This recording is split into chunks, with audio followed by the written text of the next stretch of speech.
আলু পোস্ত করব, পটল আর আলু পোস্ত করব। পোস্ত, কাঁচা লঙ্কা, আদা এটাই বেটে দেবো। এবার আলু পটলগুলো ভেজে নেবো। আমি একটু কড়াইয়ে তেল দিয়েছি,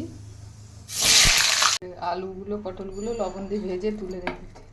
একটু পাঁচফোড়ন দিচ্ছি, পোস্ত, লঙ্কা, আদা বাটাটা দিয়েছি, লবণ দিয়ে ভেজেছি ওগুলো। আলু পটল অল্প লবণ দিলাম, দিলাম একটু ভালো করে কষিয়ে নেব। মশলা কষানো হয়ে গেছে, আলুগুলো দিয়ে দিলাম, জল দিয়ে দিলাম। আলুগুলো সিদ্ধ হলে পটলগুলো দেবো।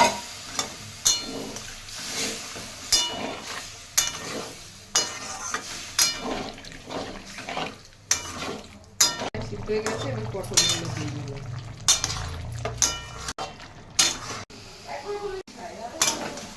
হয়ে গেছে, নামিয়ে দিলাম।